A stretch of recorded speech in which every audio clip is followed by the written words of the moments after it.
Hey, before the video starts, I wanted to mention that I will be at the Virginia Beach Comic Con on September 20th from 10 a.m. to 5 p.m. at Standard Eastern Time. I will have a booth up there and hopefully I'll see you there. With that being said, let's move on to the video.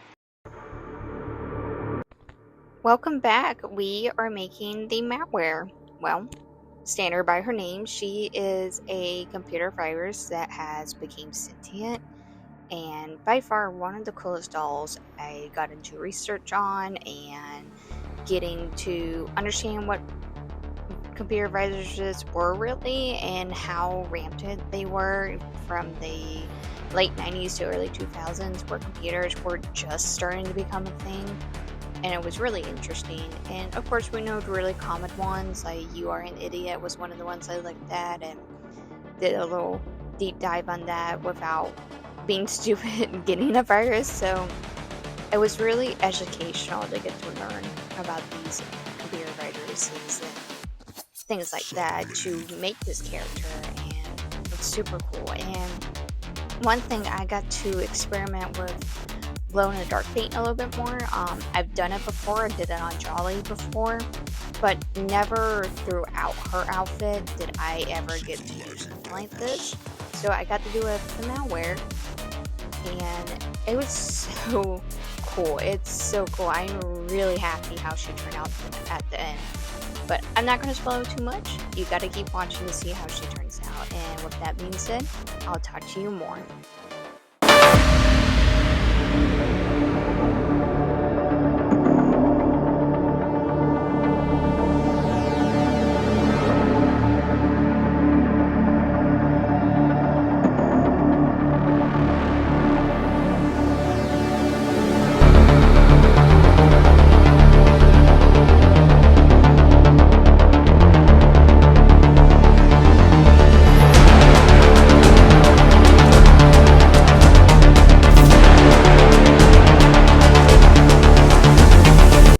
As we move on to make her head and chest, I decided during the stream to knock out her chest because I was going to have a few days off coming up that I just wanted off. So decided just to knock it out real quick. So double whammy on this video. As always, start off with the nose, then I moved on to her mouth and then eyes. With her mouth, I decided to do a open wide smile.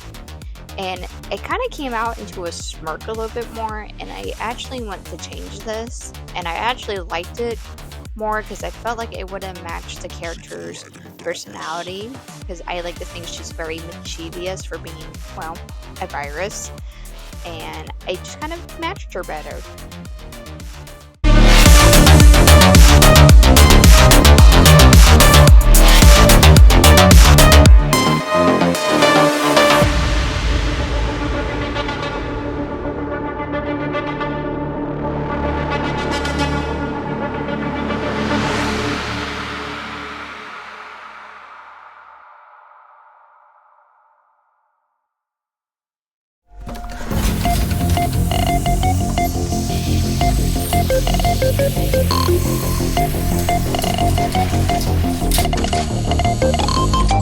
In a world of constant evolution, where the line between man and machine begins to blur, a new age of possibility. As you see here, her eyes are not standard eyes that I've done, like a pupil or a cat eye like pupil. These are numbers. And the cool part on this is it is the binary code for virus, or Vi, which is her name. She goes by Vi, but her full name is Virus. And actually, my fiance was the one who gave me this idea and actually helped design a lot of key parts on her and gave me the idea, so a lot of credit goes to him on this doll. After doing the wash on her face, I went in to add the saber-like markings on her face, one going down her nose and under her chin, a little bit around her mouth, and once I bake her and do my second round of clay, getting her eyes in and such, I do it right here at her cheek.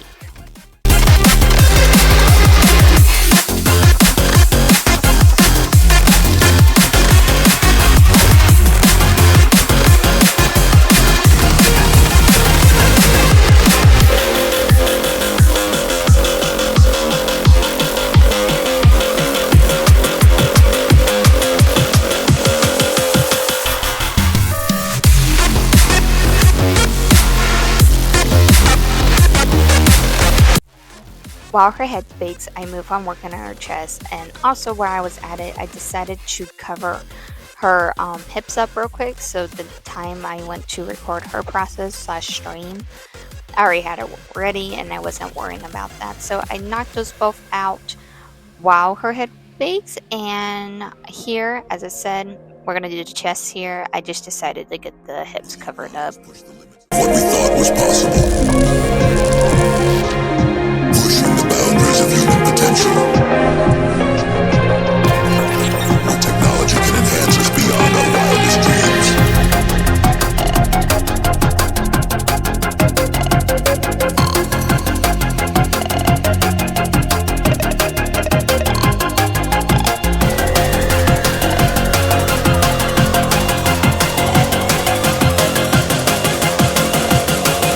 The future is here.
Let's play.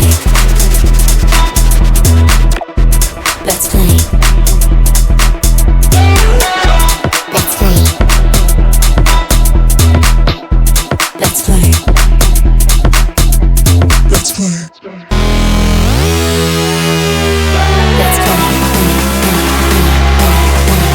As you saw earlier, I decided to clean up the eyes a little bit before inserting them, but at this moment I'm letting the chest bake in the oven while I get the rest of her face done. So here I insert her eyes, add the little markings right there under her eyelid and cheek area, and just make it look a little nicer.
As we move on to the hips, hands, and feet area, as you saw and as I already mentioned, I already got the tempo covered up in clay.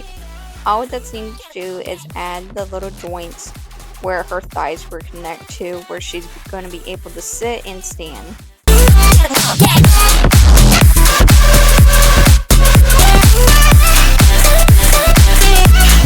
As the hips bake in the oven, I move on to the hands. Now, usually my doll hands usually have 5 fingers or 4, but she gets 3, and by far her hands were the easiest to make and less complicated. If you've seen my previous videos or caught me while I was live, I always always struggles making the hands. So this gave me a little bit of a break and probably the easiest hands I have ever made on any doll.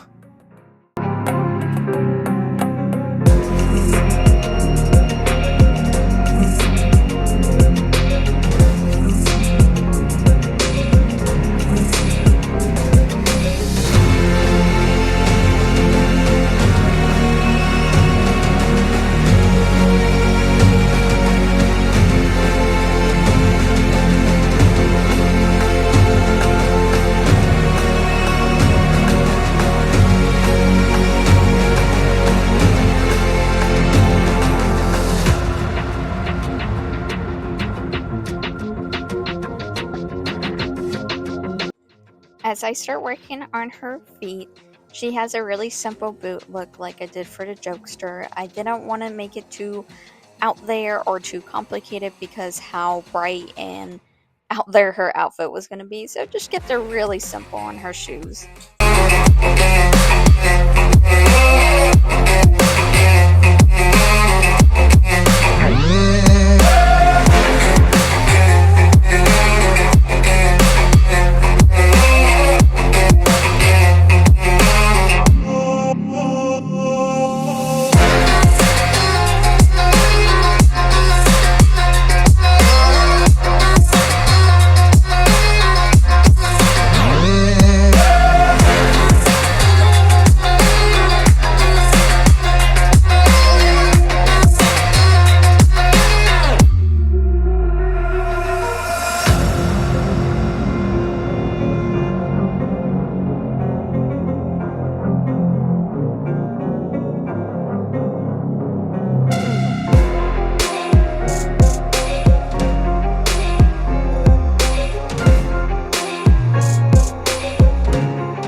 After her hands and feet bake, I went back in and thickened up the hands since I didn't want to end the stream too early during that time. So I decided just to thicken up a little bit, and it also gave me a place where to add the same cybernetic looking markings on her hands as well.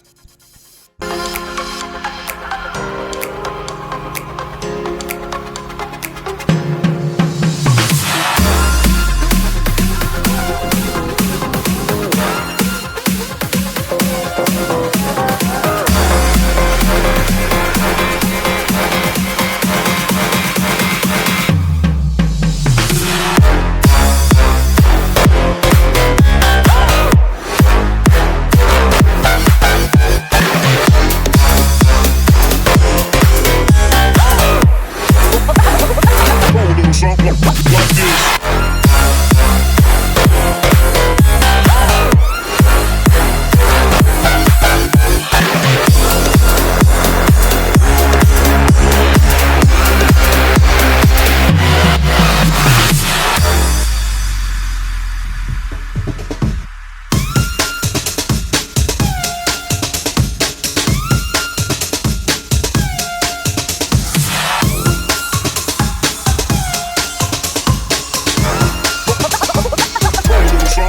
Like this.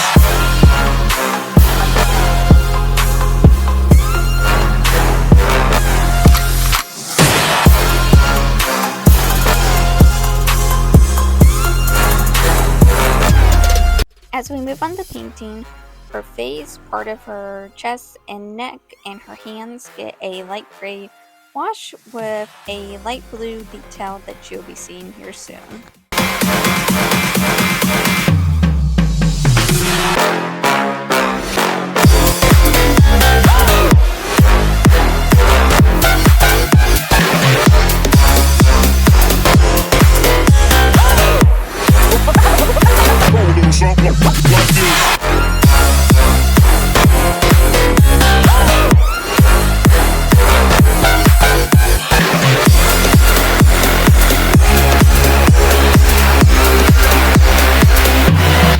After I get the layers of the gray paint on, I move on to do her eye makeup. Now, I was planning on using the airbrush at this point, but there was something going wrong with my airbrush, so I had to hand paint it on. And I'm actually kind of glad I painted them on and not airbrush, because you'll see soon why I decided to paint it on. But this took so many layers to get this opaque, since it is a very thin paint. While her eye makeup dries, I mix up a fluorescent blue with some white to do the cyber markings on her neck, hands, and face.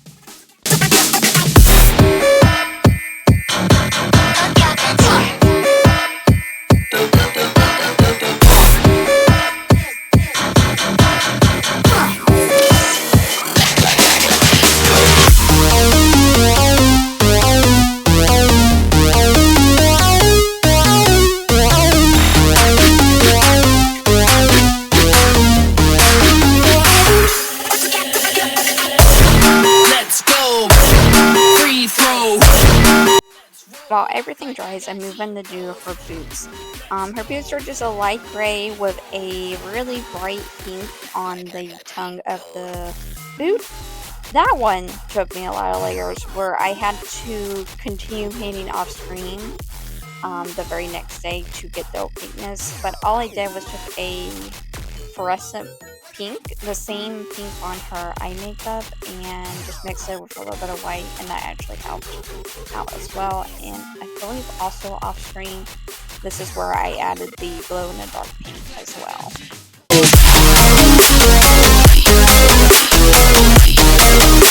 All I'm doing now is clean up the blue paint that might have smudged onto her face, her hands, and her neck. Just clean them up a bit, make it look nicer. And a lot of back and forth here, going back in with that blue paint and the gray paint, but I really like how that turned out, and I may want to consider doing more cyber like dolls, because it looks really cool on her.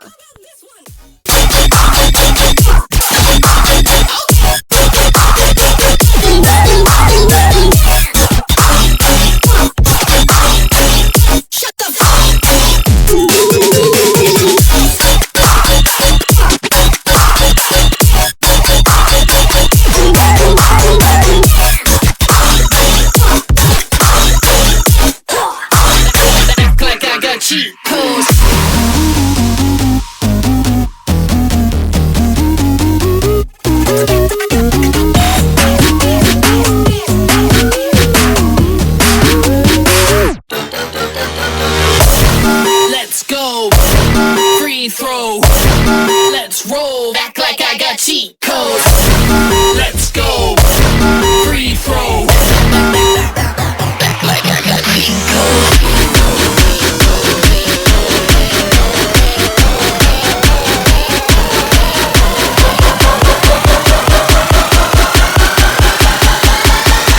Act like I got cheat codes.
As we move on to sewing, I start off with her pants, which can be a bit awkward, but usually if the doll requires it, I start off with her pants.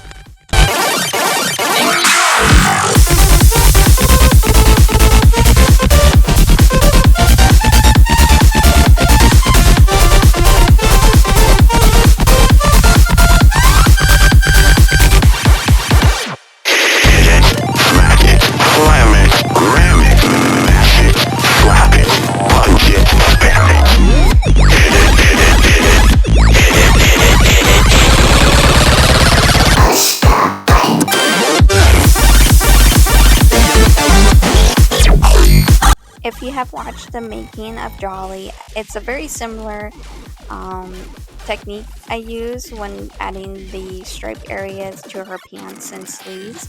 Very similar I did here for her skirt, her shirt, and her sleeves as well.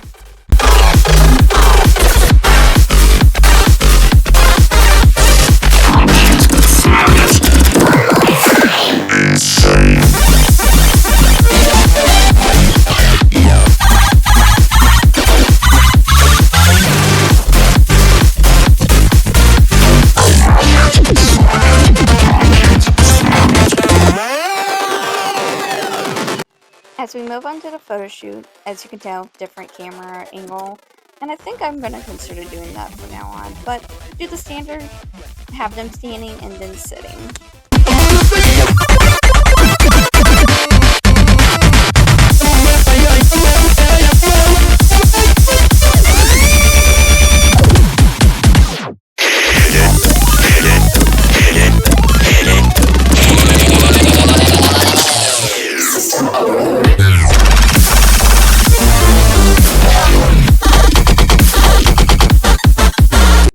After all, this is one of the most coolest dolls I've ever made. Being able to play more with a black light / glow in the dark paints and such, and getting to see her under the black light is so cool. The one thing I was surprised about was her hair. I did not plan that at all, so it was a really nice touch. If anything I would change on her, I would have used a different fabric for her shirt and sleeves, but after all, looks super cool. Very proud of myself stepping into this type of making and experimenting. But with that being said, thank you for watching, and I hope you have a wonderful morning, evening, and night.